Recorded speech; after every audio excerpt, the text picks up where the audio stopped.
Hey all, Mark Slane with the United States Krav Maga Association. Today we're talking about the 4 variables in any violent attack. And I certainly didn't come up with most of this. This is Roy Miller. He wrote Facing Violence, Meditations on Violence, He's written great books. I suggest anyone that's teaching self-defense or wants to know more about self-defense, read those books. But basically, he says in any attack, there is 4 variables. There are the attacker, the person being attacked, the environment, and luck. Um, and you can't get rid of any of those 4 things, or you don't have a violent attack going on, I guess. Um, Number one, the attacker. Um, Complete unknown to us. I mean, certainly it could be a family member or whatever the heck, but generally, we know nothing about them. I hate going to trainings, and I see this a lot in law enforcement, where, the instructor's basically saying, oh, this person's probably never trained, they're probably not really skilled, How do we know that? I've heard instructors say we don't need to be Olympic caliber athletes or train like MMA fighters. Oh, the heck we don't. In my opinion, that could be the type of person who does attack us. Um, I am friends with an Olympic gold medal boxer. Thankfully, he's an extremely nice, sweet person, but he has some friends from back in the day who were boxers who probably have attacked people. So there you do have an Olympic caliber athlete attacking you. How do we know that's not going to happen? So we absolutely, I guess that gets on to the second thing. One of the other variables is us. Our training, we had better be in great shape.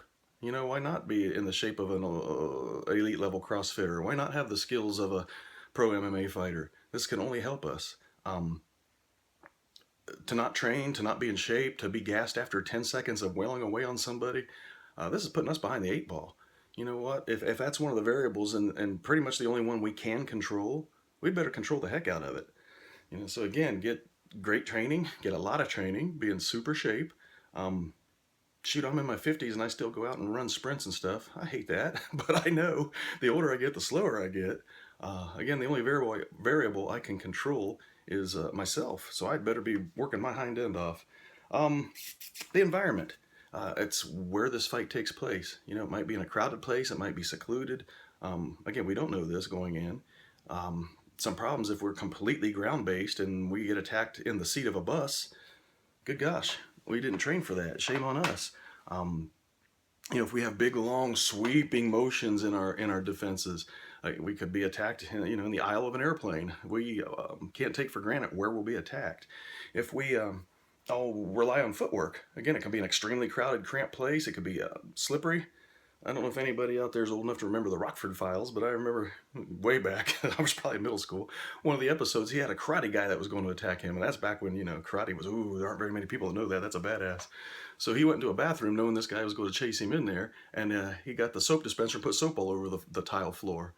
And the karate guy came in, slipped all over the place, and got knocked out by Jim Rockford. Yes, it was TV, but I thought that was, interesting.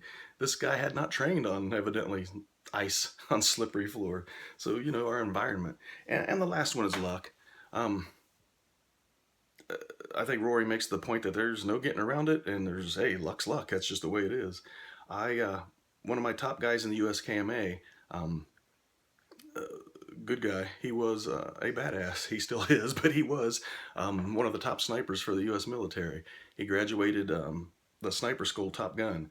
This was and is a scary dude, a heck of a guy. And he tells a story. I believe he was in Afghanistan on patrol, evidently, whatever was going on. He turned the corner of a building just as an enemy turned the corner of the building on the other side, so they were basically facing each other. He raised his weapon and said it was the only misfire of his career. Okay, that's some bad luck right there. The terrorist with the AK pointed and had a misfire. Okay, he makes the point that AKs don't misfire. they can go through mud and keep fire. Why did that misfire? So basically, luck, which I would like to think was God's will. It was not his day to go. Divine providence / luck. He didn't die that day. And I don't know if I got the whole story, but I imagine the other guy probably did. Again, the only misfire of his career was right there where he could have easily been killed because of it. Probably the other guy's only misfire of his career happened at the exact same time. These things are freaky to me. Again, I'm not a big believer in luck. I'd like to think that was certainly God looking over the man. But we can't get around those things. We can't. It's, preparation certainly puts luck on our side. The unprepared, they seem to be more unlucky because they're unprepared. Um, So again, the whole point of this is of those four variables, I guess we can control kind of where we're at, but man, you never know. I fly a lot. Who knows where I'm going to get dumped off? Um, we can't really control totally the environment. We certainly can't control luck. We can't control what the other guy's doing. The one thing in this whole lecture that we can control is us. So let's go get some good training. Let's be in great shape. Let's prepare for anything. Mark Slane, United States Krav Maga Association.